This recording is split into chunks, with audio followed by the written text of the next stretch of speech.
अस्सलाम वालेकुम Pakistan. United nation की रिसेंट रिपोर्ट के मुताबिक पाकिस्तान का तालीमी निज़ाम जदीद तालीमी निज़ाम से 60 साल पीछे है, तो लिहाजा इस दूरी को ख़त्म करने के लिए मारूफ एजुकेशनिस्ट प्रोफेसर नदीम अहमद फराज साहब से राय लेंगे। हाँ जी, बहुत शुक्रिया। इस वक्त जो एक ख़बर है और ये बड़ी अलमनाक ख़बर है पाकिस्तान के लिए कि यूनाइटेड नेशन की जो रिसेंट रिपोर्ट है उसके मुताबिक यूनाइटेड नेशन ने ये डिक्लेरेशन दी है कि जनाब पाकिस्तान का तालीमी निज़ाम दुनिया के तालीमी निज़ाम से 60 साल पीछे है। अब इस बात पर हमें सर जोड़कर बैठने की ज़रूरत है। पाकिस्तान में जो निज़ाम तालीम है और निज़ाम तालीम को मरतब करने वाले जो लोग हैं उनको सोचने की ज़रूरत है, लम्हा फ़िक्रिया है। बल्कि मैं तो ये कहता हूँ कि ये एक इनकलाबी कैफियत है, और अगर आप इल्मी इनकलाब लेकर नहीं आते इस मुल्क में तो ये 60 साल की दूरी कहीं पाकिस्तान को दुनिया से तन्हा ना कर दे। अब आते हैं, इस दूरी को ख़त्म करने के लिए कुछ ऐसी प्लानिंग होनी चाहिए जिस पर जो है वो तमाम जो मकतब फ़िक्र के जो माहिर इल्म लोग हैं और फिर उसके बाद अरबाब इक़्तिदार के जो लोग बैठे हैं, और जो इस वक्त आप देखें कि तालीमी निज़ाम की जो चीज़ें दी गई हैं, जिन लोगों के हाथों में कलम दिया गया है, जिनको इक़्तिदार दिया गया है, उनको सर जोड़ कर बैठने की ज़रूरत है। जदीद तालीमी निज़ाम को समझने की ज़रूरत है कि जदीद तालीमी निज़ाम बेसिकली किसको कहते हैं और क्या सिलसिला होना चाहिए। आज के इस जदीद दौर के अंदर अगर आप स्कूल लेवल से यानी कि ग्रास रूट लेवल से आप जदीद तालीमी निज़ाम को मरतब करने की फ़िक्र करेंगे और मतलब एजुकेशन के सिस्टम को मॉडर्न करने की कोशिश करेंगे तो जब ही आपको कामयाबी मिलेगी, वरना आप बहुत दूर हो जाएंगे। तो लिहाजा इस वक्त जो पाकिस्तान में पब्लिक स्कूल्स हैं, गवर्नमेंट के जो स्कूल्स हैं और जो प्राइवेट स्कूल्स हैं, उनको जो मैनेज करने वाले लोग हैं या फिर जो स्कूलों के प्रिंसिपल्स हैं, स्कूलों के एडमिनिस्ट्रेटर्स हैं, जो एजुकेशनिस्ट हैं, जो प्लानर हैं, उनको ये बात देखने की ज़रूरत है कि पाकिस्तान में जदीद तालीमी निज़ाम को कैसे लेकर आया जाए। तो इसका आसान तरीन तरीक़ा ये है, जो मेरी गुजारिश है कि इसको हम फ़ौरी तौर पर पाकिस्तान में मौजूद तमाम स्कूलों में इसको नाफिज कर दें कि आप प्राइमरी लेवल से ही रिसर्च की एजुकेशन को प्रमोट करें।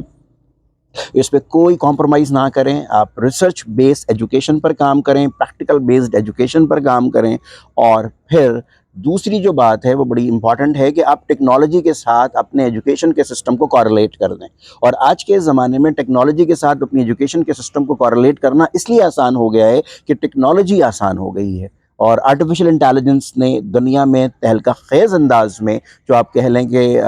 एक इनकलाबी सिमत की तरफ दुनिया को मोड़ दिया है। और हमारे पाकिस्तानियों को, स्पेशली पाकिस्तान में मौजूद स्कूलों को भी इस तरफ राग़िब होना चाहिए, जो प्राइमरी लेवल से ही आप बाकायदा तौर पर artificial intelligence, emotional intelligence, chat GPT, prompt engineering और इस तरह की सारी चीज़ें कराने की कोशिश करें। और जैसे ही बच्चा सेकेंडरी के अंदर आए तो मेरा तो अपना कॉन्सेप्ट ये है कि चूँकि पाकिस्तान के अंदर मैं हमेशा यही कहता हूँ कि बच्चों की तादाद और जवानों की तादाद ज़्यादा है, तो लिहाजा फ़ौरी तौर पर इनको ऑनलाइन अर्निंग की तरफ लाया जाए। और प्लानिंग कमीशन ऐसी बनाई जाए कि जो इस वक्त अगर आप 2024 में बैठे हैं तो 2024 के अंदर आप देखें कि टेक्नोलॉजी कहाँ पर आकर खड़ी हुई है। चैट जीपीटी 4, चैट जीपीटी 5 की चीज़ें आ गई हैं, बेशुमार चीज़ें ऐसी हैं जो अब रोबोट्स कर रहे हैं, ये बॉट्स कर रहे हैं। तो आने वाले वक्तों में 2030 में, 32 में, 34 में, 35 में, 2040 में दुनिया कहाँ किस सिमत में जाने वाली है, अगर उसको आप पहले से गेज कर लेंगे तो उसके मुताबिक ही आप अपनी एजुकेशन के सिस्टम को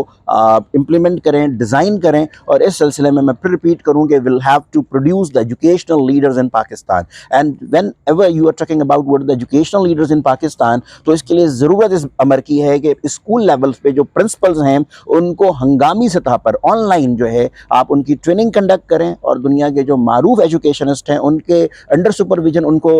ट्रेन करें, और जेन्युइन एजुकेशनल लीडर्स पैदा करें, जेन्युइन एजुकेशनल काउंसलर्स पैदा करें, ताकि इस मुल्क के अंदर जब आपके प्रिंसिपल्स, जब आपके एडमिनिस्ट्रेटर्स, फिर आपके कॉलेज के प्रिंसिपल्स जब ये रिवोल्यूशनरी चीज़ों के साथ और जो जदीद तकाज़े हैं उसकी बाकायदा ट्रेनिंग लेकर अपने इदारों को रन करेंगे, तो ऑब्वियसली एक ड्रास्टिक चेंज पाकिस्तान के अंदर आएगा। और आप देखेंगे कि जो ये 60 साल की दूरी की एक जो जस्टिफिकेशन है यूनाइटेड नेशन की, ये आहिस्ता आहिस्ता हम ख़त्म कर देंगे। This is the right time to